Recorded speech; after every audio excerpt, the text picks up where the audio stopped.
Imagine stepping onto the Great Plains in the heart of winter, the sky clear but the cold merciless, the wind slicing across endless snow like a blade.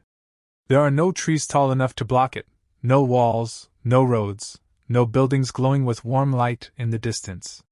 As night falls, the temperature sinks so low that exposed skin can freeze in minutes, and one mistake out here means silence by morning. Now imagine lying down to sleep in the middle of this frozen world, not in a log cabin, not inside stone walls, but beneath animal hides stretched over wooden poles, with no heater, no insulation foam, no modern tools, yet for centuries entire families slept peacefully through winters like this, men, women, children, elders, and they woke up alive. How? To outsiders, the teepee looked temporary and fragile, something that should collapse under snow or rip apart in wind, but the truth is far more surprising. The teepee was not a simple tent, it was a survival system, a living machine designed for cold, wind, and long nights of ice. To understand how Native American families survived winter without freezing, you have to understand one thing first: nothing about the teepee was accidental. Its shape mattered, its materials mattered, and even where people slept inside mattered. The cone shape wasn't chosen because it looked nice, it was chosen because it fought the wind. While square shelters catch gusts like sails, the teepee lets wind slide around its sides, so instead of pushing inward, the air flows upward in a way, dramatically reducing heat loss. Snow didn't pile up on top either, it slid down the steep sides, preventing collapse and keeping the roof from turning into a block of ice. Inside, the round floor created even heat with no cold corners and no trap drafts, allowing warm air from the fire to move in a slow circular pattern instead of escaping immediately. At the center of the teepee burned the heart of survival, the fire pit, and this fire wasn't wild or roaring, it was controlled, respected, and understood. Families knew exactly how large the flames should be because too big meant choking smoke and too small meant creeping death. Above the fire, smoke rose naturally toward the top opening where adjustable smoke flaps acted like an ancient ventilation system, angled with poles to control airflow depending on wind direction. On calm nights, the flaps stayed nearly closed to trap heat, and on windy nights, they were angled just enough to pull smoke out while holding warmth in, allowing a fire to burn all night without suffocating the people inside.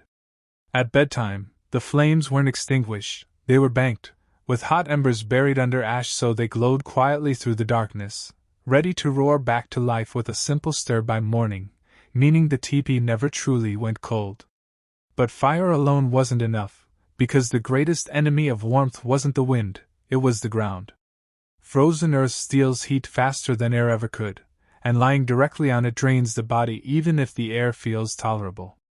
Native American families solved this with layers, furze brush, grasses, or willow mats to lift sleeping bodies off the soil, then thick buffalo hides, for blankets, and woven mats, not beds but insulation systems trapping pockets of air to form a barrier between body and frozen earth, the same principle used in modern sleeping pads.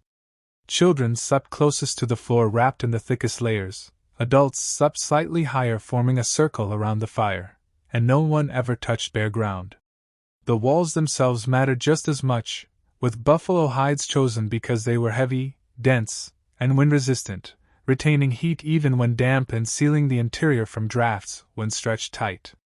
Inside, an extra lining of hides along the lower walls created an insulating air gap, acting like double-pane windows and trapping warmth. During extreme cold, the edges were sealed tight to the ground, and in warmer seasons, they were rolled upward to allow airflow, letting the shelter adapt with the weather. Clothing played its role too, as people slept wrapped in layered furs like buffalo robes, deer hides, and elk skins, each layer trapping warm air and blocking wind, making the buffalo not just food but shelter, clothing, bedding, and heat itself. Yet the most powerful source of warmth inside a teepee wasn't fire or hides, it was people. Families slept close together, sometimes tightly packed, children placed between adults, infants swaddled and tucked against parents, elders kept nearest the fire, combining body heat into a shared microclimate far warmer than the frozen night outside. Modern survival experts call this shared body heat, but for Native Americans it was simply life. Privacy didn't matter, warmth did. The teepee worked because every part worked together: shape, fire, airflow, insulation, and community, with nothing wasted and nothing random. This knowledge wasn't written down, it was learned through generations of brutal winters where failure meant death. Today we rely on heaters, thick walls, and electricity, but remove those comforts and most modern people would struggle to survive even one winter night outdoors.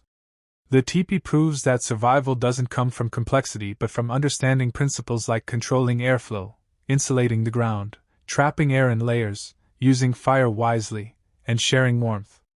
That is how Native Americans slept through winters that could kill an unprepared traveler overnight.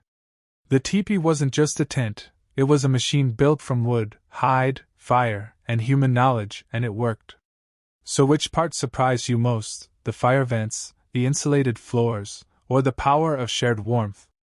Let me know in the comments.